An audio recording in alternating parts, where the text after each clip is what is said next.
నమస్కారం, ఘంటారావానికి స్వాగతం. ముందుగా ప్రధాన అంశాలు. ఏఈ కుటుంబం ఆత్మహత్య కేసులో నిందితుడిపై లుకౌట్ సర్క్యులర్. సాదిక్ పాస్పోర్ట్ను సీజ్ చేసిన రాజమహేంద్రవరం పోలీసులు. వివేక హత్య కేసులో కొనసాగుతున్న ఈడీ సోదాలు. YCP MP Avinash Reddy, approver Dastagiri ఇళ్లలో తనిఖీలు.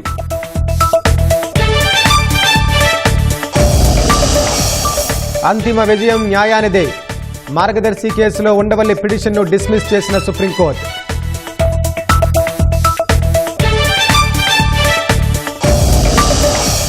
మార్గదర్శిపై కక్ష సాధింపు రాజకీయ కుట్రే. వెంటాడి వేధించిన నిజాయితీ నిబద్ధతలదే గెలుపు.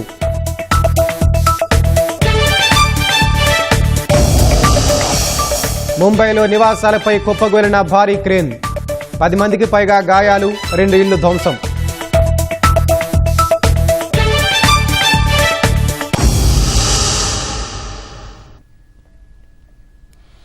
మాజీ మంత్రి వివేకానంద రెడ్డి హత్య కేసుకు సంబంధించి ఎన్ఫోర్స్మెంట్ డైరెక్టరేట్ దూకుడు పెంచింది.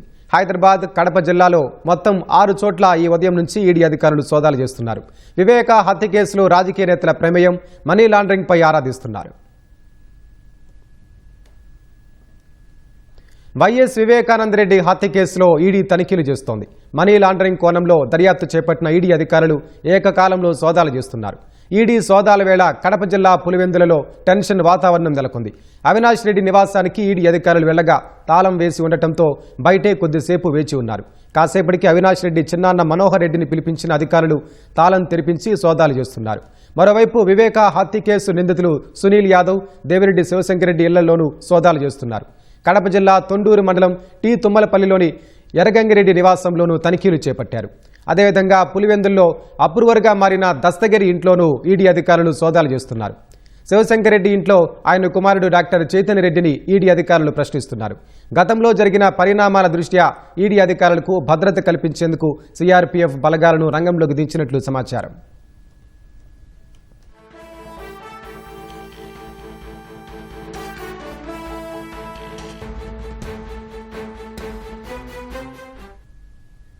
అదేవిధంగా హైదరాబాద్లోని 2 ప్రాంతాల్లో ఈడీ సోదాలు కొనసాగుతున్నాయి. కోకాపేటలోని ఓపెన్ స్కైస్లో కడప ఎంపీ అవినాష్ రెడ్డి నివాసంలో ఈడీ జోనల్ అధికారుల బృందాలు సోదాలు చేస్తున్నాయి. పులివెందుల నుంచి హైదరాబాద్ వరకు ఏకకాలంలో ఈడీ సోదాలు జరగడంతో రాజకీయంగానూ తీవ్ర ప్రాధాన్యత సంతరించుకుంది.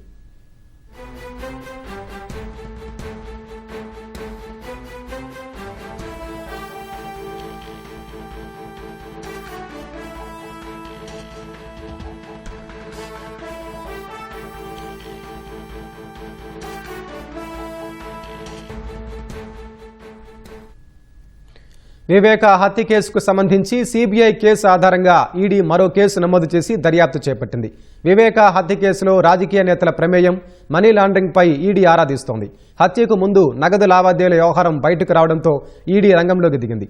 సిబిఐ దర్యాప్తు సమయంలో బయటకొచ్చిన అంశాలపై మరింత లోతుగా విచారణ చేస్తోంది. నిందితులకు ఇచ్చిన 4 కోట్ల రూపాయలు ఎక్కడి నుంచి వచ్చాయి, ఎలా వచ్చాయన్న అంశంపైనే ఈడీ ప్రధానంగా దృష్టి సారించింది.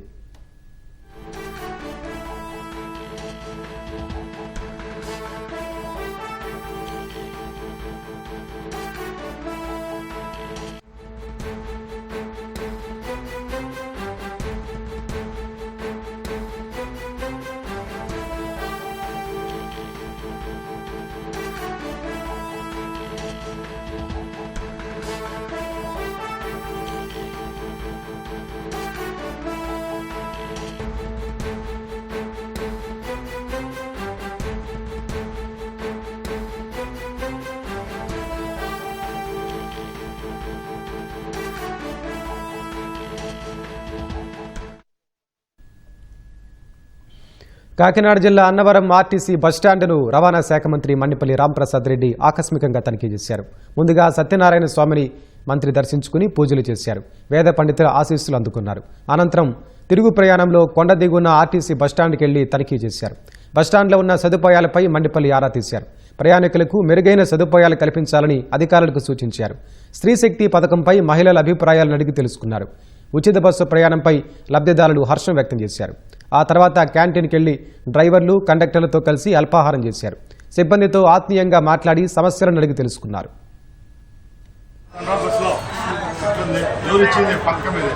చంద్రబాబు నాయుడు గారు ఉందండి.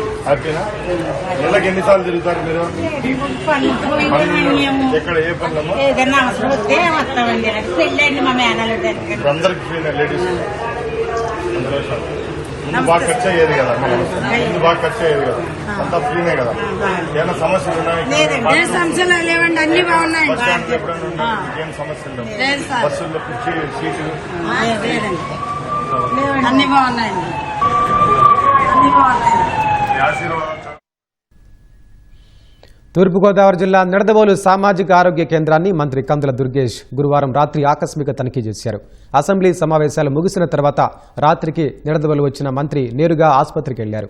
2-3 రోజులుగా ఆసుపత్రిలో పనితీరుపై వస్తున్న ఆరోపణలతో తనిఖీ చేసిన మంత్రి వివిధ వార్డులను పరిశీలించారు. రోగులతో మాట్లాడి వైద్యులు, సిబ్బంది పనితీరుపై ఆరా తీశారు. వైద్య సిబ్బంది నిర్లక్ష్య వైఖరిని పలువురు మంత్రి దృష్టికి తీసుకొచ్చారు.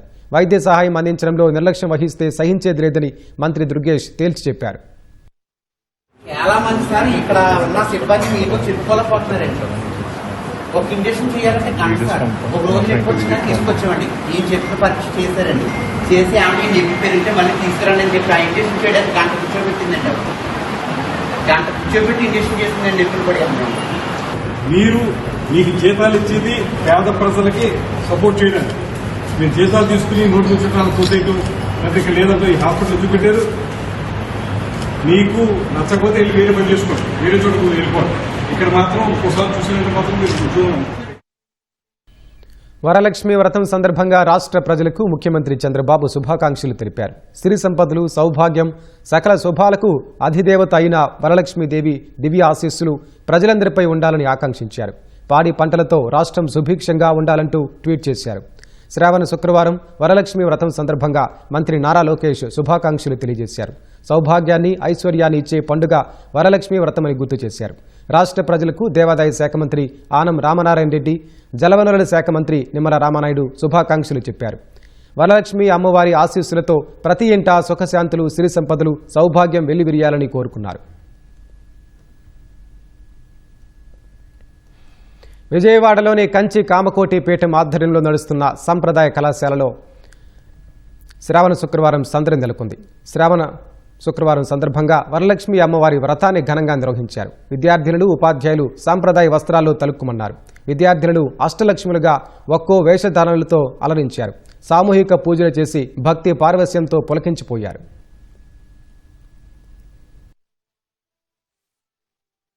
నా పేరు లక్ష్మీవర్షిణి. నేను ఆదిలక్ష్మి అవతారం వేశాను. అష్టలక్ష్ముల అమ్మవారిలో ఆదిలక్ష్మి అమ్మవారు మొదటి స్థానంలో ఉంటారు. ఆవిడ అవతారం నేను అవతరించాను. నా పేరు జాహ్నవి. నేను ధాన్యలక్ష్మి అవతారం వేశాను. అందరికీ పాడి పంటలు, సుఖ సౌఖ్యాలని కలుగజేస్తాను. పేరు దేవిరత్న సింజిత. నేను ధైర్యలక్ష్మి అవతారం వేస్తున్నాను. ధైర్యలక్ష్మి అంటే ధైర్యంగా ఉండాలి, ఎవరు ఎట్లా ఉన్నా కానీ ధైర్యం చెప్తూ ఉండాలి. నా పేరు బుర్రాక్ష. నేను గజలక్ష్మి అవతారం వేసుకున్నాను. అష్టలక్ష్మిలో గజలక్ష్మి అవతారం 4వ అవతారం. గజలక్ష్మి అనే అమ్మవారు ఏనుగుల్ని వాహనం కింద ఉంచుకుంటారు, డబ్బులు సంపాదిస్తారు. నేను కే అక్షిత. నేను అష్టలక్ష్మిలో 5వ అవతారం. నేను సంతానలక్ష్మి. నేను సంతానం ఇస్తాను. నేను ఇందిరా ప్రియదర్శిని. నేను అష్టలక్ష్మి అవతారాల్లో 6వ అవతారం విజయలక్ష్మి అవతారం. పేరు లిఖిత. నేను అష్టలక్ష్మి అవతారంలో 7వ అవతారం విద్యాలక్ష్మి అవతారం. నా పేరు స్వాతి. అష్టలక్ష్మి అవతారాల్లో 8వ అవతారం ధనలక్ష్మి. ప్రతి పండుగని అంగరంగ వైభవంగా చేసుకుంటాం మా కాలేజ్లో. నార్మల్గా మనం ఇంట్లో ఉంటే ఏం చేయం, జస్ట్ తలస్నానం చేసి ఏదో గుడికి వెళ్ళి నామకహ వచ్చేస్తాం అంతే. ఇక్కడ చేసుకోవడం చాలా బాగుంటుంది. చాలా టీచర్స్, మేడమ్స్, స్టూడెంట్స్ అందరూ ఎంజాయ్ చేస్తారు. పైగా భక్తిపూర్వకమైన ఆలోచనలు, అవన్నీ కూడా బాగుంటాయి. ఇక్కడ చేసుకోవడం అయితే నాకైతే చాలా సంతోషంగా అనిపిస్తుంది. ఇక్కడ మేము ఈ పూజలు, వ్రతాలు, ఇంకా ఇలాంటి బోల్డ్ పండుగలు చాలా గ్రాండ్గా చేసుకుంటాము. ఎంత బాగా చేసుకుంటామంటే అసలు మాకు ఇల్లు అంటే ఏంటో గుర్తురాదు. ఇంట్లో చేసేదానికన్నా ఇక్కడ ఇంకా పద్ధతిగా అవేంటి, అది ఎలా చేయాలి, అసలు వాటి యొక్క ఫలితాలు, వాటి కథలు, చరిత్రలు అవన్నీ తెలుసుకొని చక్కగా నీట్గా చేస్తాము. వరలక్ష్మి వ్రతానికి పిల్లలందరూ, ఆడపిల్లలు చక్కటి లంగా ఓణీలు వేసుకొని చక్కటి కళగా పండుగ వాతావరణంతో అన్నీ మంచిగా రెడీ అయ్యి పూజలు అవన్నీ కూడా చేస్తారు. పూజలో visual communication, BSc visual communication చదివే పిల్లలు, ఫస్ట్ ఇయర్ పిల్లలు అష్టలక్ష్ములు అవతారాలు వేశారు. మేము సాంప్రదాయ పాఠశాలలో ప్రతి పండగ కూడాను పిల్లలకి వాళ్ళ ఇంట్లో ఉండకుండా ఉండడానికి లోటుగా అనిపించకుండా ప్రతి పండగ కూడా ఇక్కడ అదే వైభవంగా చేసుకుంటాము. సాధారణంగా టెంకాయ 300 నుంచి 600 గ్రాముల బరువు ఉంటుంది. ఇంకా ఎక్కువైతే 800 గ్రాముల వరకు ఉండే అవకాశం ఉంది. కానీ కోనసీమ జిల్లా అంబాజీపేటకు చెందిన రైతు దొమ్మేటి అశోక్ కుమార్ ఇంటి ఆవరణలోని చెట్టుకు కాసిన కొబ్బరికాయ 1 కేజీ 240 గ్రాముల బరువు ఉంది. వరలక్ష్మి వ్రతం కోసం టెంకాయలు కోసినప్పుడు ఒకటి పెద్దగా ఉండటంతో బరువు చూశారు. 1 కేజీ 240 గ్రాములు ఉండటంతో ఆశ్చర్యపోయారు. సకాలంలో పోషకాలు అందడం, జన్యుపరమైన మార్పులతో ఇలాంటి బరువైన కాయలు వస్తాయని అంబాజీపేట కొబ్బరి పరిశోధనా కేంద్రం సీనియర్ శాస్త్రవేత్త డాక్టర్ ముత్యాల నాయుడు అన్నారు.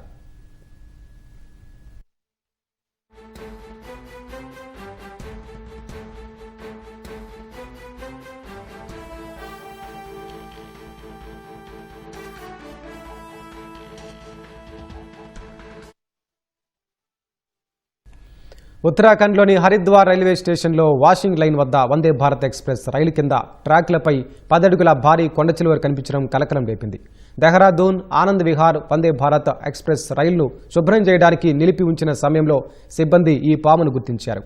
అటవీ సిబ్బందికి సమాచారం ఇవ్వగా ఘటనా స్థలానికి చేరుకుని దాదాపు 2 గంటల పాటు శ్రమించి ఆ కొండచిలువను సురక్షితంగా పట్టుకున్నారు. అనంతరం కొండచిలువను రాజాజీ అటవీ ప్రాంతంలో వదిలేశారు. జనావాసాలు, రైల్వే ప్రాంగణాలు లేదా ఇతర బహిరంగ ప్రదేశాల్లో వన్యప్రాణులు కనిపిస్తే వెంటనే తమకు సమాచారం ఇవ్వాలని అధికారులు ప్రజలకు సూచించారు.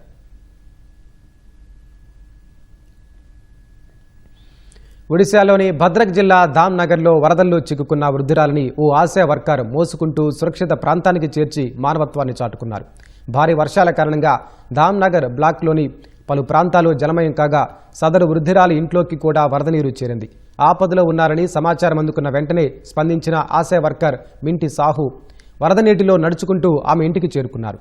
వృద్ధురాలిని కాపాడేందుకు ప్రత్యామ్నాయ మార్గం లేకపోవడంతో ఎత్తుకొని వరద నీటిని దాటుకుంటూ సురక్షిత ప్రాంతానికి తీసుకొచ్చారు.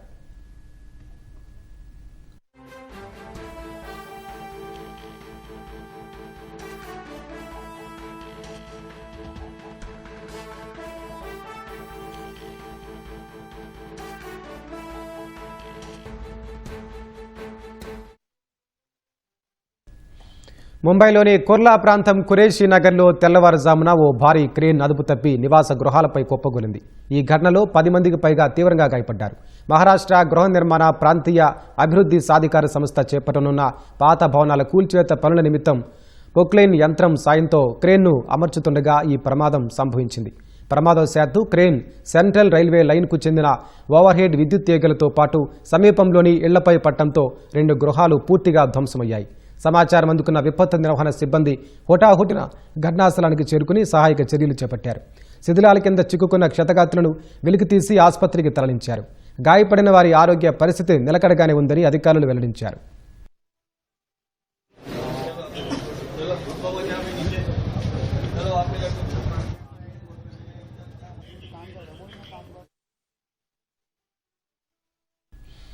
కర్ణాటకలోని చిత్రదుర్గలో ఘోర రోడ్డు ప్రమాదం చోటు చేసుకుంది. ప్రయాణికులతో వెళ్తున్న ఓ టూరిస్టు బస్సు అదుపు తప్పి బోల్తాపడి 3 నర్సింగ్ విద్యార్థులు ప్రాణాలు కోల్పోయారు. పలువురు తీవ్రంగా గాయపడ్డారు. సమాచారం అందుకున్న పోలీసులు, స్థానికులు హుటాహుటిన ఘటనా స్థలానికి చేరుకుని క్షతగాత్రులను సమీపంలోని ఆసుపత్రికి తరలించారు. ఈ ప్రమాదానికి గల కారణంపై పోలీసులు కేసు నమోదు చేసి దర్యాప్తు చేస్తున్నారు.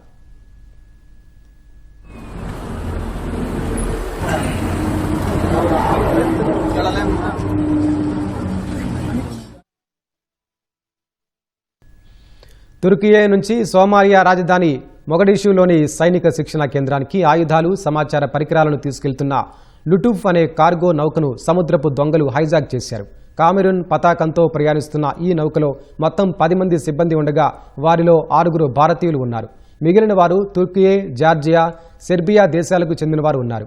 సోమాలియా తీరంలో సుమారు 8 మంది దొంగలు ఈ నౌకను తమ ఆధీనంలోకి తీసుకున్నట్లు తెలుస్తోంది. నౌక వద్దకు ఓ చిన్న పడవ వచ్చి వెళ్లిన తర్వాత ఆ ప్రాంతంలో వైమానిక దాడి జరిగిందని, అయితే ఆ దాడి ఎవరు చేశారనే దానిపై స్పష్టత రావాల్సి ఉందని అధికారులు తెలిపారు. ప్రస్తుతం ఈ ఘటనపై దర్యాప్తు కొనసాగుతోంది.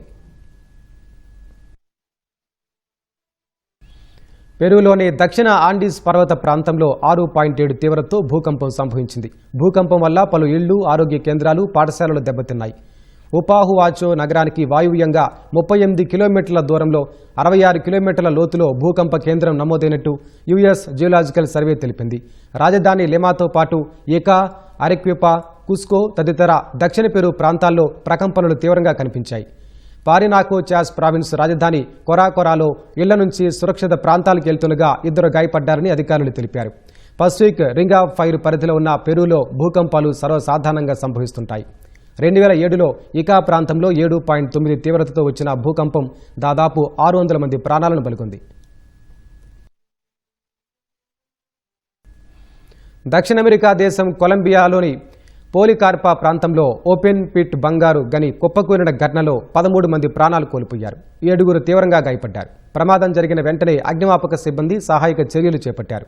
స్థానిక ప్రజలు సైతం భారీ యంత్రాలను సమకూర్చి సహాయం అందించారు. క్షతగాత్రులను సమీపంలోని ఆసుపత్రికి తరలించారు.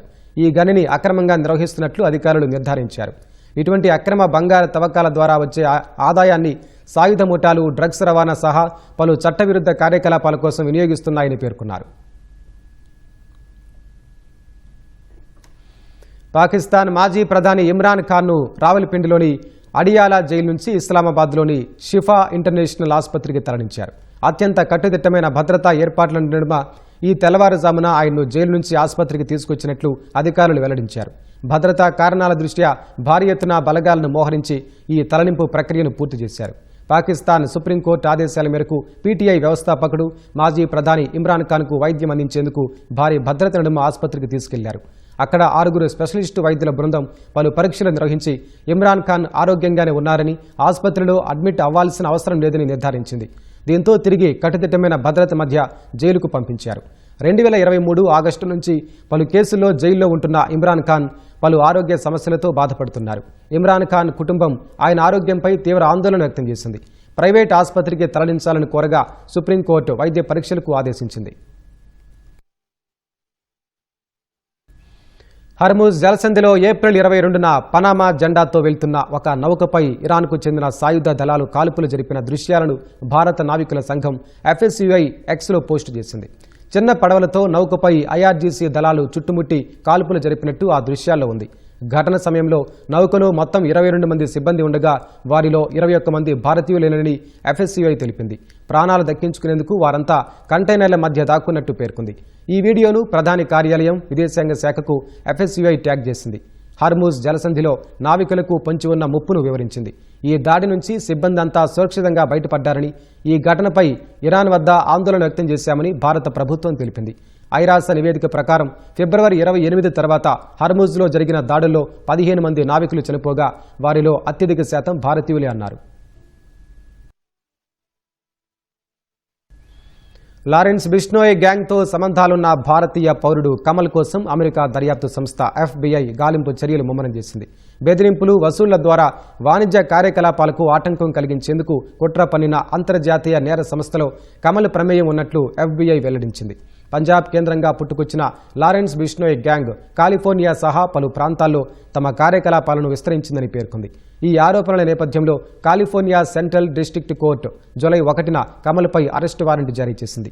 కమల్ ఆచూకీ గురించి తెలిసిన వారు స్థానిక FBI కార్యాలయాలు, అమెరికన్ కాన్సులేట్లలో సమాచారం అందించాలని విజ్ఞప్తి చేసింది. వ్యవస్థీకృత నేరాలపై ఉక్కుపాదం మోపుతున్న FBI ఇటీవల కాలంలో బిష్నోయ్, జగ్గు భగవాన్ పురియా ముఠాలకు చెందిన పలువురిని అరెస్టు చేసింది.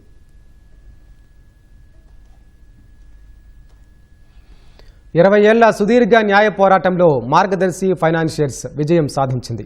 ఆ సంస్థ ఆర్బీఐ నిబంధనలకు విరుద్ధంగా ప్రజల నుంచి డిపాజిట్లు వసూలు చేస్తోందంటూ అప్పటి ఎంపీ ఉండవల్లి అరుణ్ కుమార్ చేసిన ఆరోపణల ఆధారంగా వైఎస్ రాజశేఖర రెడ్డి నేతృత్వంలోని ప్రభుత్వం 2008లో నమోదు చేసిన క్రిమినల్ కేసును కొట్టేస్తూ తెలంగాణ హైకోర్టు 2025 ఆగస్టు 4న ఇచ్చిన తీర్పును సుప్రీంకోర్టు సమర్థించింది. హైకోర్టు తీర్పును సవాల్ చేస్తూ ఉండవల్లి అరుణ్ కుమార్ దాఖలు చేసిన ఎస్ఎల్పీని justice M M Sundaresh, justice Prasanna Balachandra వరాలతో కూడిన ధర్మాసనం గురువారం కొట్టేసింది. మార్గదర్శి ఫైనాన్షియర్స్ పై ఉండవల్లి అరుణ్ కుమార్ పిటిషన్ను సుప్రీంకోర్టు కొట్టేసింది. తొలుత ఉండవల్లి అరుణ్ కుమార్ తరపున సీనియర్ న్యాయవాది పరమేశ్వర్ వాదనలు వినిపించారు. కిందటిసారి ఈ కేసు విచారణకు వచ్చినప్పుడు ధర్మాసనం 2 అభ్యంతరాలు వ్యక్తం చేసినట్లు మాకు తెలిసింది. అందులో పిటిషనర్ వ్యక్తిగత అర్హతపై అనుమానం వ్యక్తం చేయడంతో పాటు చనిపోయిన వ్యక్తికి వ్యతిరేకంగా క్రిమినల్ ప్రొసీడింగ్స్ ను కొనసాగించడం గురించి ప్రశ్నించారు. ఆర్బీఐ అనుమతి లేకుండా 2500 కోట్లు వసూలు చేసినట్లు ప్లీడింగ్స్ లో వాళ్లు అంగీకరించారు అని పేర్కొన్నారు. జస్టిస్ సుందరేష్ జోక్యం చేసుకుంటూ మీరెవరు అని ఉండవల్లి న్యాయవాదిని ప్రశ్నించారు. ఆయన స్పందిస్తూ పిటిషనర్ తొలి నుంచి ఈ విషయాన్ని పరిశీలిస్తూ వచ్చారని, అందుకు సుప్రీంకోర్టు అనుమతిచ్చిందని చెప్పారు. 2024 ఏప్రిల్ 9న సుప్రీంకోర్టు ఇచ్చిన ఉత్తర్వుల్ని చూడాలని విన్నవించారు. జస్టిస్ సుందరేష్ స్పందిస్తూ అది కరెక్టే, అయితే ఈ కేసును పరిశీలించి చూస్తే ఇందులో వ్యక్తిగత వివాదం తప్ప మరొకటి కనిపించలేదన్నారు. ఈ కేసును తొలి రౌండ్లో కొట్టేశారని, దాని గురించి ఎవరూ పట్టించుకోకపోతే పిటిషనరే ఆ విషయాన్ని సుప్రీంకోర్టు దృష్టికి తీసుకొచ్చారని ఆయన న్యాయవాది పేర్కొన్నారు. సాంకేతిక కారణాలపై కేసును కొట్టేసి ఇందులో ప్రాసిక్యూషన్ కొనసాగించాల్సిన అవసరం లేదని హైకోర్టు చెప్పిందని వెల్లడించారు. సెక్షన్ 45(s) కింద హెచ్యుఎఫ్ వ్యక్తుల సమూహం కాబట్టే క్రిమినల్ ప్రొసీడింగ్స్ రద్దు చేయకూడదని ఆర్బీఐ పేర్కొందన్నారు. ఆర్బీఐ వాదనల్ని హైకోర్టు పూర్తిగా విస్మరించిందని చెప్పారు. హైకోర్టు క్వాష్ ఆర్డర్పై అప్పీల్ చేయాలని పిటిషనర్ 2 రాష్ట్రాలకు లేఖలు రాసినా అప్పీల్ చేయలేదని వివరించారు. జస్టిస్ సుందరేష్ స్పందిస్తూ తమకు డబ్బు రాలేదని, ఒక్క డిపాజిటర్ కూడా ఫిర్యాదు చెయ్యలేదని హైకోర్టు తీర్పులో పేర్కొంది కదా అని గుర్తు చేశారు. ఆర్బీఐ వాదనలు వినాలని తొలి రౌండ్లో కోర్టు చెప్పిందని న్యాయవాది పరమేశ్వర్ పేర్కొన్నారు. జస్టిస్ సుందరేష్ స్పందిస్తూ మీరు కోర్టు దృష్టికి తెచ్చారు, దాని ప్రకారం న్యాయస్థానం ఆదేశాలు జారీ చేసింది, అంతే. మీరు ఎంత ఎక్కువ వాదిస్తే మాకు మీపై అంత ఎక్కువ అనుమానాలొస్తాయని ఉండవల్లి న్యాయవాదిని ఉద్దేశించి వ్యాఖ్యానించారు. సెక్షన్ 45(s) కింద ప్రాసిక్యూషన్ కొనసాగించొచ్చని ఆర్బీఐ స్పష్టంగా చెప్పిందని, ఆ విషయం హైకోర్టు ఉత్తర్వుల్లోనూ ఉందని న్యాయవాది పేర్కొన్నారు. ఇక్కడ ఆర్బీఐకి ఇంకా నోటీసులు జారీ కాలేదని, వారి వాదనను వినాలని విజ్ఞప్తి చేశారు. ఈ వాదనలపై మీరేం చెప్తారని మార్గదర్శి తరపున హాజరైన సీనియర్ న్యాయవాది సిద్ధార్థ్ లూథ్రాను న్యాయమూర్తి అడిగారు. లూథ్రా స్పందిస్తూ డిపాజిటర్లకు డబ్బంతా తిరిగి చెల్లించాం, ఆ సమాచారాన్ని రాష్ట్ర ప్రభుత్వాలకు అందించాం. డబ్బు చెల్లించిన విషయాన్ని ప్రభుత్వాలు ధృవీకరించుకున్నాయి. డిపాజిటర్లకు ఇప్పటికే వడ్డీతో సహా 2500 కోట్లకు పైగా చెల్లించాం. డబ్బు వెనక్కి తీసుకోవడానికి ముందుకు రాని డిపాజిటర్ల కోసం ఎస్క్రో ఖాతాలో ఎప్పటికప్పుడు జమ చేశాం. అందులో ఇప్పటికీ 5.23 కోట్లు మిగిలి ఉన్నాయి. క్రితంసారి సుప్రీంకోర్టు ఈ కేసును తెలంగాణ హైకోర్టుకు తిప్పి పంపినప్పుడు డిపాజిటర్లకు డబ్బు చెల్లింపుల గురించి పరిశీలించారని చెప్పింది. దాని ప్రకారమే తెలంగాణ హైకోర్టు అన్ని విషయాల్ని పరిశీలించింది. ఇక ఇందులో ఏమీ మిగల్లేదు, హైకోర్టు బహిరంగ ప్రకటనలు కూడా ఇచ్చింది అని వివరించారు. ఇరుపక్షాల వాదనలు పరిగణలోకి తీసుకున్న ధర్మాసనం ఉండవల్లి అరుణ్ కుమార్ దాఖలు చేసిన పిటిషన్ను కొట్టేస్తున్నట్లు ఉత్తర్వులు జారీ చేస్తూ విచారణ ముగించింది. ఈ కేసులో మార్గదర్శి ఫైనాన్షియర్స్ సంస్థ తరపున మరో సీనియర్ న్యాయవాది నాగముత్తు, ఏపీ ప్రభుత్వం తరపున ఏఎస్జీ ఎస్వి రాజు హాజరయ్యారు. రిజర్వు బ్యాంకు నిబంధనలకు విరుద్ధంగా డిపాజిట్లు సేకరిస్తోందంటూ మార్గదర్శి ఫైనాన్షియర్స్ తో పాటు హెచ్యుఎఫ్ కర్త రామోజీరావుపై 2008 జనవరి 23న అప్పటి వైఎస్ ప్రభుత్వం కేసు నమోదు చేసింది. ఈ కేసును కొట్టేయాలంటూ మార్గదర్శి ఫైనాన్షియర్స్ ఉమ్మడి ఆంధ్రప్రదేశ్ హైకోర్టులో పిటిషన్ వేసింది. విచారించిన హైకోర్టు ఎఫ్ఐఆర్ను కొట్టేస్తూ 2018 డిసెంబర్ 31న తీర్పు వెలువరించింది. ఫిర్యాదులో పేర్కొన్న ఆరోపణలపై డిపాజిటర్లు ఎవరూ ఫిర్యాదు చేయలేదని, పైగా డిపాజిట్ సొమ్మును వెనక్కివ్వడానికి ఆ సంస్థ చర్యలు కూడా తీసుకుందని పేర్కొంది. డిపాజిటర్ల నుంచి వసూలు చేసిన సొమ్మును దుర్వినియోగం చేసే ఉద్దేశ్యం మార్గదర్శి ఫైనాన్షియర్స్ కు లేదని, దీన్ని బట్టి అర్థమవుతోందని ఉత్తర్వుల్లో పేర్కొంది. ఆ ఉత్తర్వుల్ని సవాల్ చేస్తూ 2019 డిసెంబర్ 17న ఉండవల్లి అరుణ్ కుమార్, ఏపీ ప్రభుత్వం సుప్రీంకోర్టుకు వెళ్లారు. సుప్రీంకోర్టు 2024 ఏప్రిల్ 9న ఈ కేసును హైకోర్టుకే తిప్పి పంపింది. డిపాజిటర్లు ఎవరూ ఫిర్యాదు చెయ్యలేదన్న కారణంతో హైకోర్టు ఈ కేసును కొట్టేసిందని, అయితే హైకోర్టు బహిరంగ ప్రకటన జారీ చేసి ఇన్వెస్టర్ల నుంచి క్లెయిమ్లు ఆహ్వానించాలని సూచించింది. నిజమైన పెట్టుబడిదారులందరి క్లెయిమ్లను సంతృప్తికరంగా పరిష్కరించడానికి, ప్రతివాదికి ఎలాంటి దురుద్దేశాలు లేవని నిరూపించడానికి ఇది అవసరమని పేర్కొంది. ఆ ఆదేశాల మేరకు మార్గదర్శి పిటిషన్లపై తాజాగా విచారించిన తెలంగాణ హైకోర్టు మార్గదర్శి ఫైనాన్షియర్స్ లో డిపాజిట్లు చేసిన వారిలో ఎవరికైనా సొమ్ము అందకుంటే హైకోర్టును ఆశ్రయించొచ్చంటూ పత్రికల్లో బహిరంగ ప్రకటన ఇచ్చింది. ఒక్క డిపాజిటర్ కూడా హైకోర్టును ఆశ్రయించలేదు. ఆ పిటిషన్లు విచారణలో ఉండగానే హెచ్యుఎఫ్ కర్త రామోజీరావు 2024 జూన్ 8న మరణించారు. మార్గదర్శి ఫైనాన్షియర్స్ ఆ విషయాన్ని కోర్టు దృష్టికి తీసుకొచ్చింది. హెచ్యుఎఫ్ కర్త మరణంతో కేసును కొనసాగించడం వ్యర్థమని, అందువల్ల నాంపల్లి అదనపు చీఫ్ మెట్రోపాలిటన్ మ్యాజిస్ట్రేట్ కోర్టులో పెండింగ్లో ఉన్న క్రిమినల్ కంప్లైంట్ను కొట్టివేయాలంటూ మధ్యంతర పిటిషన్ దాఖలు చేసింది. ఆ వివరాల్ని పరిగణలోకి తీసుకున్న తెలంగాణ హైకోర్టు పిటిషనర్లకు వ్యతిరేకంగా చేపట్టిన క్రిమినల్ ప్రాసిక్యూషన్ రద్దు చేస్తూ 2025 ఆగస్టు 4న తీర్పు వెలువరించింది. ఆ తీర్పును సవాల్ చేస్తూ ఉండవల్లి అరుణ్ కుమార్ 2025 డిసెంబర్ 19న సుప్రీంకోర్టులో ఎస్ఎల్పీ వేశారు. గురువారం దాన్ని సుప్రీంకోర్టు కొట్టేసింది. ఈ కేసును తరచి చూస్తే ఇది పూర్తిగా వ్యక్తిగత తగాదాకు సంబంధించిన వ్యవహారంలా కనిపిస్తోందని, పిటిషనర్ వాదనలు వినిపించే కొద్దీ వారిపై అనుమానాలు పెరిగిపోతున్నాయని వ్యాఖ్యానించింది. పిటిషన్ను డిస్మిస్ చేస్తున్నట్లు ప్రకటించింది. ఫిర్యాదులు లేకున్నా డిపాజిటర్లకు చెల్లింపులు ఆగకున్నా నాటి పాలకులు కక్షగట్టారు. మాట వినని మీడియా సంస్థలను దారికి తెచ్చుకోవడానికి నాటి ముఖ్యమంత్రి వైఎస్ రాజశేఖర రెడ్డి ఆయన అనుయాయులు కుట్రలకు తెగపడగా ఎప్పటికీ న్యాయమే గెలుస్తుందన్న చారిత్రక వాస్తవం మరోసారి రూఢి అయింది.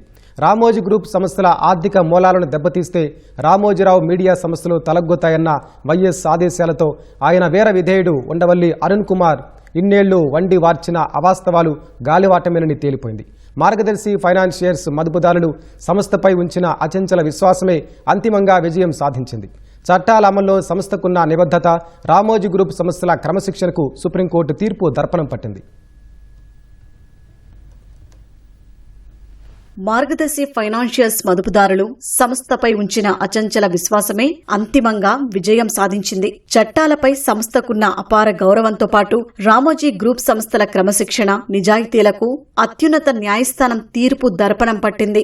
ఈ క్రమంలో మార్గదర్శి ఫైనాన్షియర్స్ పై దాఖలైన కేసులు, కోర్టుల తీర్పులు, పరిణామాల తీరును పరిశీలిస్తే అప్పటి పాలకులు ఏ విధంగా వేధించారో ఇట్టే అర్థమవుతుంది. 2006 నవంబర్ 6న లోక్సభలో మార్గదర్శి ఫైనాన్షియర్స్ సంస్థ డిపాజిట్ల సేకరణ అంశంపై నాటి రాజమండ్రి ఎంపీ ఉండవల్లి అరుణ్ కుమార్ ప్రశ్నించారు. అయితే 1998లో రిజర్వ్ బ్యాంక్ ఆఫ్ ఇండియా సడలించిన నిబంధనలకు అనుగుణంగానే మార్గదర్శి ఫైనాన్షియర్స్ మార్పులు చేసిన విషయాన్ని సంస్థ ఆర్బీఐ దృష్టికి తీసుకొచ్చింది. అంతకు ముందెన్నడూ మార్గదర్శి ఫైనాన్షియర్స్ సంస్థపై న్యాయపరమైన వివాదాలు, ఫిర్యాదులు లేవు. న్యాయబద్ధంగా వ్యవహరిస్తూ ఆర్బీఐకి ఎప్పటికప్పుడు తగు సమాచారం అందజేస్తూ వచ్చామని వివరించింది. ఉండవల్లి అరుణ్ కుమార్ లోక్సభలో ప్రశ్నలు లేవనెత్తడమే తరువాయి నాటి రాష్ట్ర ప్రభుత్వ ప్రోత్సాహంతో కొన్ని మీడియా సంస్థలు చిలువలు పలువలుగా ఇష్టారీతిన ఒక క్రమపద్ధతిలో మార్గదర్శి ఫైనాన్షియర్స్ పై కథనాలను వండివార్చాయి. ఇంతటితో ఆగని నాటి ప్రభుత్వం మార్గదర్శి ఫైనాన్షియర్స్ సంస్థను ఇబ్బందులకు గురి చేయడమే లక్ష్యంగా ప్రత్యేక ఉత్తర్వులు జారీ చేసింది. 2006 డిసెంబర్ 19న జీవోలు 800, 801 పేరుతో ప్రత్యేక విచారణకు ప్రభుత్వం ఆదేశాలు జారీ చేసింది. సిఐడి ఆధ్వర్యంలో కృష్ణరాజు నేతృత్వంలో ప్రత్యేక దర్యాప్తు బృందం సిట్ ఏర్పాటు చేసింది.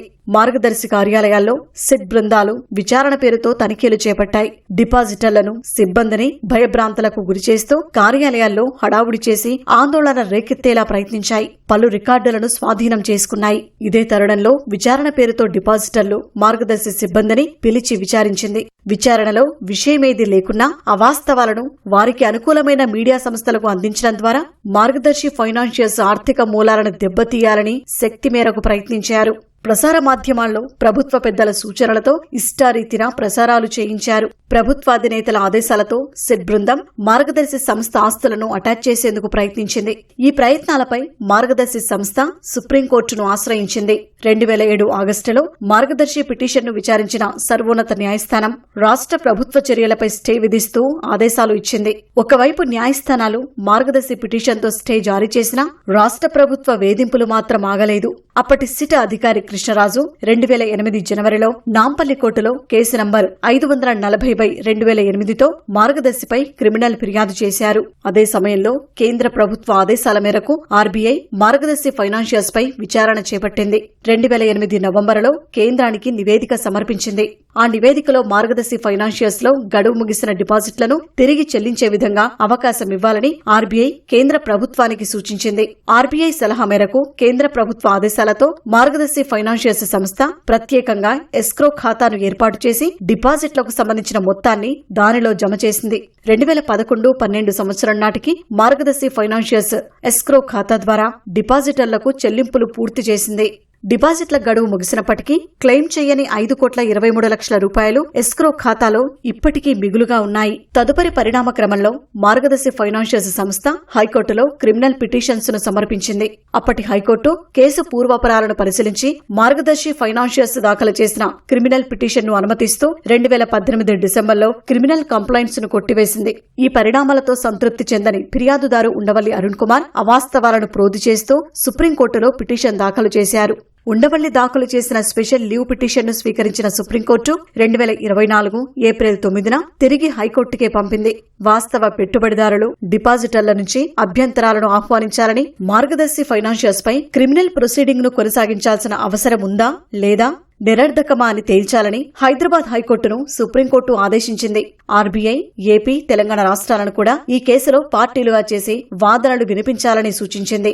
2024 సెప్టెంబర్ 26న హైకోర్టు రిజిస్ట్రీ పెట్టుబడిదారులు, డిపాజిటర్ల నుంచి క్లెయిమ్లను ఆహ్వానిస్తూ పత్రికల్లో పబ్లిక్ నోటీస్ ఇచ్చారు. పత్రికల్లో ప్రకటనలు, డిపాజిట్లన్నీ గతంలోనే చెల్లించినందున ఒక్క డిపాజిటర్ కూడా ఫిర్యాదుకు ముందుకు రాలేదు. తదనంతర పరిణామ క్రమంలో 2024 జూన్ 8న హెచ్యుఎఫ్ కర్త రామోజీరావు మరణించడంతో న్యాయ నిపుణుల సలహా మేరకు హెచ్యుఎఫ్ తెలంగాణ హైకోర్టులో మధ్యంతర పిటిషన్ దాఖలు చేసింది. ఇరువైపులా వాదనలు విన్న తర్వాత హెచ్యుఎఫ్ మధ్యంతర దరఖాస్తును అనుమతిస్తూ మార్గదర్శి ఫైనాన్షియల్స్ పై ఉన్న క్రిమినల్ కేసును కొనసాగించాల్సిన అవసరం లేదని 2025 ఆగస్టు 4న తెలంగాణ హైకోర్టు ఈ కేసును కొట్టివేస్తూ తీర్పు వెలువరించింది. హైకోర్టు తీర్పుపై ఉండవల్లి అరుణ్ కుమార్ 2025 డిసెంబర్లో తిరిగి సుప్రీంకోర్టులో ఎస్ఎల్పీ దాఖలు చేశారు. అదే సమయంలో మార్గదర్శి ఫైనాన్షియల్స్ సుప్రీంకోర్టులో ఎస్ఎల్పీని అనుమతించే ముందు తన వాదనలు వినాలంటూ కేవియట్ పిటిషన్ ను ఫైల్ చేసింది. వాద ప్రతివాదనలు విన్న అనంతరం సుప్రీంకోర్టు ఎస్ఎల్పీని కొట్టివేస్తూ తీర్పు ఇచ్చింది. పులుగడిగిన ముత్యంలా బయటికి వస్తాం, నిప్పు లాంటిది మా నిజాయితీ అని మార్గదర్శి ఖాతాదారులకు భరోసా కల్పిస్తూ రామోజీరావు ఆనాడే బహిరంగ లేఖ రాశారు. ఆ నిబద్ధతకు సుప్రీంకోర్టు తీర్పే నిదర్శనం. నిజం ఎప్పుడూ నిప్పులాంటిదే. పచ్చి అబద్ధాల్ని నిజాలుగా నమ్మించడానికి ఎవరెంత యాగి చేసినా సత్యం ఎన్నటికీ దాగదు. కఠోర వాస్తవాల్ని మసిపూసి మారేడుకాయ చేయడానికి చేసే టక్కుటమారా విద్యలు నిజాన్ని కప్పిపెట్టలేవు. మార్గదర్శిపై డిపాజిటర్ల గుండెల్లో గూడుకట్టుకున్న అచంచల విశ్వాసాన్ని దెబ్బతీయడానికి కోర్టు మెట్లెక్కిన మాజీ ఎంపీ ఉండవల్లి అరుణ్ కుమార్ కు చెంపపెట్టులాంటి తీర్పును సుప్రీంకోర్టు వెలువరించింది. లక్షలాది ఖాతాదారుల శ్రేయాన్ని కంటికి రెప్పలా కాపాడుకుంటున్న మార్గదర్శి అకుంఠిత దీక్షకు అత్యున్నత న్యాయస్థానం తీర్పు వెన్నుదన్నుగా నిలిచింది. నిప్పులాంటి మార్గదర్శి నిజాయితీలో ఈ నీలాప నిందలు మాసి కావాలని మార్గదర్శి ఫైనాన్షియల్స్ సంస్థ వ్యవస్థాపకులు రామోజీరావు ఆనాడే ఆకాంక్షించారు. ఈ అసంబద్ధ ఆరోపణల నుంచి పులుకడిగిన ముత్యంలా బయటికి వస్తామని, ఖాతాదారుల సొమ్ముకు సంపూర్ణ భరోసా కల్పిస్తామని వాగ్దానం చేస్తూ 2006 నవంబర్ 10వ తేదీన డిపాజిటర్లను ఉద్దేశించి రామోజీరావు బహిరంగ లేఖ రాశారు. మార్గదర్శి డిపాజిటర్ల విశ్వాసం అప్పటికీ ఎప్పటికీ ఇసుమంతైనా చెక్కు చెదరలేదు. నాటి పాలకులు మార్గదర్శిని వేధించిన రామోజీరావుపై నమ్మకంతో తమ డబ్బులు తిరిగి ఇవ్వాలంటూ సొమ్ము దాచుకున్న వారు క్యూలు కట్టలేదు. ఒకవైపు ప్రభుత్వం డిపాజిటర్లను రెచ్చగొట్టినా ఫిర్యాదు చేసేందుకు ఒక్కరూ ముందుకు రాలేదు. నాటి పాలకులు ఎంత ఒత్తిడి తెచ్చినా అప్పటి తమ నమ్మకమే సుప్రీంకోర్టు తీర్పుతో నిజమైందని చందాదారులు హర్షం వ్యక్తం చేస్తున్నారు. మార్గదర్శి డిపాజిటర్ల నమ్మకం ఏళ్లు గడిచినా చెక్కు చెదరలేదు. అప్పటి పాలకులు తమ చేతిలో ఉన్న అధికారాన్ని ఉపయోగించి మార్గదర్శిపై ఉసిగొల్పినా చందాదారులు విఘ్నత ప్రదర్శించారు. రెచ్చగొట్టిన సంయమనం చూపారు. మార్గదర్శిపై ఫిర్యాదు చేయాలని ఎంత ఒత్తిడి చేసినా సంస్థపై వారికున్న అపార విశ్వాసం ముందు అవన్నీ దిగదుడిపే. చివరకు వారందరి నమ్మకమే గెలిచింది. సుప్రీంకోర్టు తీర్పుతో డిపాజిటర్లలో హర్షం వ్యక్తమవుతోంది. దాదాపు 1979 నుంచి మార్గదర్శి ఫైనాన్షియర్స్తో నాకు సంబంధం ఉంది. అది ఇప్పటి వరకు సేవింగ్స్ చేసుకోవడం అట్లా చేసి ప్లాట్ కొనడం కానీ, ఇల్లు కట్టడం కానీ, ఏదైనా కార్యక్రమాలు చేయడం కానీ అన్నిటికీ సహకరించింది. ఇలాంటి మంచి సంస్థ మీద కొన్ని సంవత్సరాల కింద ఒక రాజకీయ నాయకుడు అనవసరంగా విమర్శలు చేస్తే నేను ప్రొటెస్ట్ చేశాను. అది ఈ రోజు సుప్రీంకోర్టు సరి అయిన తీర్పు రావడంతో చాలా ఆనందంగా ఉంది. నాకు అనవసరంగా ఒక మంచి సంస్థ జోలికి వెళ్ళి వాళ్ళని ఇబ్బంది పెట్టడం, దాంతో లాభపడే వాళ్ళని ఇబ్బంది పెట్టడం చేయకూడదని నేను విజ్ఞప్తి చేస్తున్నాను. ఈనాడు, రామోజీ ఫర్మ్స్ వాళ్ళకి చాలా చాలా కృతజ్ఞతలు. బ్యాంకులో ఎలా దాచుకుంటామో అలాంటి నమ్మకం మాకు మార్గదర్శిలో ఉంది. ఈ రోజుకు 72 సంవత్సరాలకు కూడా నేను దాన్ని నమ్మి దాంట్లో కూడబెట్టుకుంటున్నాను డబ్బులు. సో ఇలాంటి సంస్థ మీదికి ఎవరన్నా అభ్యంతరం చెప్పడానికి వస్తే కోర్టు మంచి బుద్ధి చెప్పింది అనిపిస్తుంది నాకు. మాకు ఆ సంస్థ మీద ఎప్పటికీ ఎటువంటి అనుమానం గాని ఎటువంటిది లేదు. ఆ సంస్థతో ఎటువంటి ఇబ్బంది ఇప్పటి వరకు కలగలేదు, ఇక ముందు కూడా కలుగుతుందని ఏం లేదు. ఎందుకంటే ప్రస్తుతం రామోజీరావు గారు లేరు. లేకున్నా కూడా వాళ్ళ ఫ్యామిలీ మెంబర్స్ అదే విధానాన్ని కొనసాగిస్తున్నారు. కాబట్టి ఎవరైనా సరే నిశ్చింతగా ఆ సంస్థతో అనుబంధం పెంచుకోవచ్చు. ఇప్పటికీ 5,23,00,000 రూపాయలు ఎస్క్రో ఖాతాలోనే ఉన్నాయంటే ఆ సంస్థపై విశ్వాసమేనని ఖాతాదారులు అభిప్రాయపడ్డారు. మార్గదర్శిని నమ్ముకుని ఆర్థికంగా నిలదొక్కున్నామని, తమ జీవితంలో ప్రతి ముఖ్యమైన విషయంలోనూ మార్గదర్శి తోడ్పాటు ఉందన్నారు. మార్గదర్శి సంస్థతో మా అనుబంధాన్ని గురించి చెప్పాలంటే తరతరాల నుంచి, అంటే మా ఫాదర్ వాళ్ళ దగ్గర నుంచి కూడా మాకు అదే కంటిన్యూ అవుతూ వచ్చింది. అవసరమైన ప్రతిసారి కూడా మార్గదర్శి మాకు తోడుగా ఉండింది. ఏ అవసరానికి వచ్చినా కూడా మార్గదర్శి మాకు హెల్ప్ చేస్తూనే ఉంది. కాయలున్న చెట్టుకి రాళ్ళ దెబ్బలు తప్పవన్నట్టు నిజాయితీతో పనిచేసే మార్గదర్శి సంస్థకి నిందలు తప్పలేదు, అపనిందలు తప్పలేదు. కానీ ఇలా జరిగిన ప్రతిసారి కూడా మార్గదర్శి తను రుజువు చేసుకుంది. Every interaction with Margadarsi all these years proves it's honesty. పలువురు విశ్రాంత ఉద్యోగులు సైతం తమకు దశాబ్దాలుగా ఉన్న అనుబంధాన్ని గుర్తు చేసుకుంటూ సుప్రీంకోర్టు ఇచ్చిన తీర్పును స్వాగతిస్తున్నారు. మార్గదర్శి నమ్మకమైన సంస్థ అని సర్వోన్నత న్యాయస్థానం తీర్పుతో అక్షరాల నిరూపితమైందని పేర్కొన్నారు. భారత్ పెట్రోలియంలో జాబ్ చేసి రిటైర్ అయ్యాను. నా అనుబంధం మార్గదర్శి తోటి చాలా చాలా సంవత్సరాల నుంచి ఉంది. నేను 6వ తరగతి చదువుతున్నప్పుడు మా నాన్నగారు నాకు మార్గదర్శిలో ప్రతి నెల చందా కట్టమని చెప్పి ఇచ్చేవారు 50 రూపాయలు. బాగా గుర్తు, మేము పంజగుట్ట కాలనీలో ఉండేవాళ్ళము. అక్కడి నుంచి నేను లకడికా పూల్ వెళ్ళి ఆ ఫస్ట్ ఫ్లోర్ మార్గదర్శి ఆఫీస్లో క్యూలో నుంచి కట్టేవాడిని. కానీ ఆ విధంగా మేము సేవ్ చేసుకున్న తర్వాత కొన్ని సంవత్సరాల తర్వాత మా సొంత ఇల్లు కట్టుకోవడం జరిగింది అమీర్పేటలో. ఆ తర్వాత నేను ఉద్యోగరీత్యా బయట వేరే సిటీస్కి వెళ్ళినా కానీ ఎప్పుడు కూడా మార్గదర్శితోటి అనుబంధాన్ని మట్టుకు ఎప్పుడు ఇదేంటి తెంచుకోలేదు. ఎప్పుడు కూడా ఏదో ఒక చిట్టు వేస్తూనే ఉన్నాం. ఆఖరికి నేను రిటైర్ అయిన తర్వాత వచ్చిన నా కార్పస్ ఫండ్ డబ్బులు వచ్చినవన్నీ కూడా నేనంటే అనేకమైన చిట్స్లో కూడా పెట్టాను. మార్గదర్శి ఫైనాన్షియర్స్ ది మట్టుకు చాలా చాలా డిసిప్లిన్డ్గా ఆర్గనైజ్ చేసేవారు. ఎప్పుడు ఏ రోజు ఎప్పుడు తేడా రాలేదు. కాబట్టి ఏంటంటే నా ఎక్స్పీరియన్స్ మట్టుకు చాలా అమోఘం. వాళ్ళు పేమెంట్ చేయడం కానీ ఒక్క నయా పైసా తేడా రాలేదు. నేను ఎప్పుడు కూడాను ఈ సంస్థతోటే నేను జర్నీ చేస్తాను. 4 రాష్ట్రాల్లో లక్షలాది మంది ఖాతాదారుల విశ్వాసం చూరగొన్న మార్గదర్శి 10 కాలాల పాటు పదిలంగా ఉండాలని చందాదారులు ఆకాంక్షిస్తున్నారు. 2,900 మంది ఉన్న ప్రభుత్వ పాఠశాల వర్షం పడితే నేట మునిగి అడుగు పెట్టేందుకు వీలు లేకుండా ఉండేది. విశాఖ మధురవాడ పరిధిలోని చంద్రంపాలెం జిల్లా పరిషత్ ఉన్నత పాఠశాల ఒకప్పటి దుస్థితి ఇది. మంత్రి నారా లోకేష్ చొరవతో సరికొత్త హంగులతో సర్వాంగ సుందరంగా మారింది. ప్రైవేట్ పాఠశాలకు తీసిపోని విధంగా తయారైంది. డిజిటల్ ప్యానెళ్ల ద్వారా విద్యార్థులకు బోధన, ల్యాబ్ సౌకర్యాలు, విద్యార్థులకు క్రీడల కోసం అంతర్జాతీయ స్థాయిలో గ్రౌండ్ను తీర్చిదిద్దారు. రేపు మంత్రి లోకేష్ చేతుల మీదుగా ప్రారంభం కానున్న ఈ గ్రౌండ్పై మా ప్రతినిధి కృష్ణం నాయుడు కథనం. ఇదేదో అంతర్జాతీయ క్రికెట్ ఆడేటువంటి క్రికెట్ నెట్ అనుకుంటే పొరపడినట్లే ఇది ప్రభుత్వ పాఠశాలలో ఏర్పాటు చేసినటువంటి నెట్. అత్యాధునికమైనటువంటి సౌకర్యాలతో చంద్రంపాలెం పాఠశాలలో ఇక్కడ దివీస్ ఆధ్వర్యంలో ఏర్పాటు చేసినటువంటి ఈ ప్రాంగణాన్ని అన్ని రకాల ఆటలకు సంబంధించినటువంటి గ్రౌండ్లు ఏర్పాటు చేశారు, ట్రాక్లు కూడా ఏర్పాటు చేశారు. ఇప్పటికే ఈ పాఠశాల నుంచి జాతీయ స్థాయిలో అనేక మంది విద్యార్థులు కూడా రాణించారు. ఆ విద్యార్థులు ఇక్కడ ఏర్పాటు చేసినటువంటి గ్రౌండ్ పైన, మౌలిక సదుపాయాల పైన ఎలాంటి సంతృప్తి వ్యక్తం చేస్తున్నారో వారి మాటల్లో కూడా తెలుసుకుందాం. మా స్కూల్లో లైబ్రరీ ఉంది, బయాలజీ ల్యాబ్ ఉంది, ఫిజికల్ ల్యాబ్ ఉంది, నెక్స్ట్ ఏఏ ల్యాబ్ కూడా ఉంది. మాకు ఈ ల్యాబ్స్లో చాలా సార్లు యాక్టివిటీస్ చేయిస్తారు. ఆ యాక్టివిటీస్ వల్ల మేము చాలా బాగా అన్ని అర్థం చేసుకొని చదవగలుగుతున్నాము. అందులోనూ మా స్కూల్లో MDM కూడా చాలా బాగుంటుంది. ఇప్పుడు మేము ఆడుకోవడానికి ప్లే గ్రౌండ్ కూడా చాలా బాగుంటుంది. మా స్కూల్లో ఇంతకు ముందు ప్యానెల్స్ అవి ఉండేవి కాదు, జస్ట్ టీచర్స్ బ్లాక్ బోర్డ్స్ మీద ఎక్స్ప్లెయిన్ చేసేవారు. కానీ ఇప్పుడు మాకు ప్యానెల్స్ అనేవి వచ్చాయి. మాకు ప్యానెల్లో వీడియోస్ చూపించి ఎక్స్ప్లెయిన్ చేయడం అనేది చాలా నచ్చింది. మాకు అన్నీ చాలా బాగా అర్థమవుతున్నాయి. ప్రతి ఒక్కటి కూడా మా స్కూల్లో అవైలబుల్గా అయ్యేటట్టు అన్నీ చూస్తున్నారు. మా స్కూల్ ఇప్పుడు ప్రైవేట్ స్కూల్స్ కన్నా బాగా రిమోడలింగ్ అవుతుంది. అండ్ ఎడ్యుకేషన్ పరంగా అయితే ప్రైవేట్ స్కూల్లో కన్నా బాగా చెప్తున్నారని మాకు అనిపిస్తుంది. నాకైతే ఈ స్కూల్ ఈ సంవత్సరం జాయిన్ అయ్యాను. నాకంటే ఈ స్కూల్ ముందు వచ్చినప్పుడు అయితే ఈ చాలా గెత్తరగోళంగా మెట్రో రోడ్ అది ఉండేది. ఇప్పుడైతే డివిజువల్ కూడా మంచి గ్రౌండ్ని మంచినది ఏర్పాటు చేశారు. స్కూల్లో అది కూడా చాలా బాగుంది. అంటే పిల్లలు ఎక్కువ మంది ఉండడం చాలా బాగుంది. IFFL అన్నీ ఉన్నాయి. ఒకప్పుడు నార్మల్ కోర్టులు ఒక్కొక్క కోర్టు ఉండేది, ఒక్కొక్క కోర్టు ఉండేది కాదు. కోచెస్ కూడా అంత అవైలబుల్ ఉండేవారు కాదు. ఇప్పుడు మాత్రం ప్రతి ఒక్క కోర్టు ఉంది. ప్రాక్టీస్ చేసుకోవడానికి అన్నీ అవైలబుల్గా ఉన్నాయి. ప్రాక్టీస్ చేసే అన్ని అవసరమైన బాల్స్ వచ్చేసి దాని కిట్స్ వచ్చేసి అన్ని ప్రొవైడ్ చేస్తున్నారు. బెస్ట్ కోచింగ్ కూడా ఇస్తున్నారు. 2906 మంది స్ట్రెంగ్త్ ఉన్నటువంటి పాఠశాల. ఇక్కడ గత సంవత్సరం మా గౌరవ విద్యాశాఖ మంత్రి గారు వచ్చినప్పుడు చాలా అధ్వానంగా ఉండేది, చూసి చాలా మనస్తాపం చెంది వెంటనే బాగు చేయించిన ఉద్దేశంతో చక్కగా దీనికి ఒక ప్రణాళిక వేసి సర్వాంగ సుందరంగా ఇంటర్నేషనల్ స్థాయిలో గ్రౌండ్ని మొత్తం కూడా మాకే ఆశ్చర్యం వేస్తుంది. కలలో ఉన్నామా అన్నట్టుగా అనిపిస్తుంది. అంత చక్కగా చేశారు.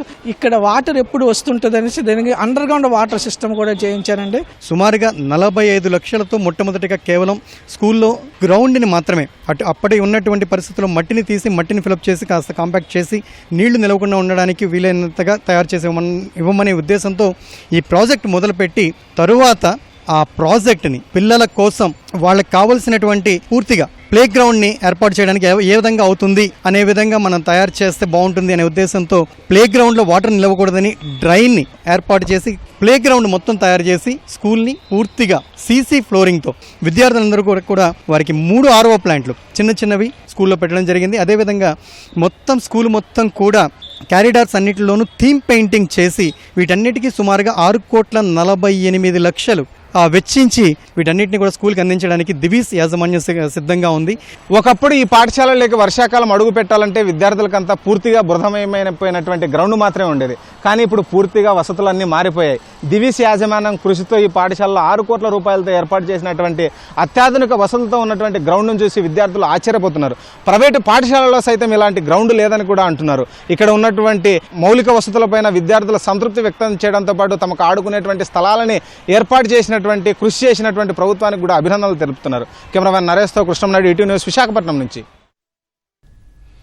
తెలంగాణ ముఖ్యమంత్రి రేవంత్ రెడ్డి అమెరికా పర్యటనకు కేంద్రం అనుమతి నిరాకరించింది. విదేశాంగ శాఖ అనుమతి ఇవ్వకపోవడంతో రేవంత్ పర్యటనను రద్దు చేసుకున్నారు. ప్రస్తుతం రేవంత్ రెడ్డి లండన్ పర్యటనలో ఉన్నారు. ముందుగా నిర్ణయించిన షెడ్యూల్ ప్రకారం ఈ నెల 23న అమెరికా వెళ్లాల్సి ఉంది. కేంద్రం నుంచి అనుమతి రాకపోవడంతో తెలంగాణ సీఎం లండన్ నుంచే హైదరాబాద్కు తిరిగి రానున్నారు.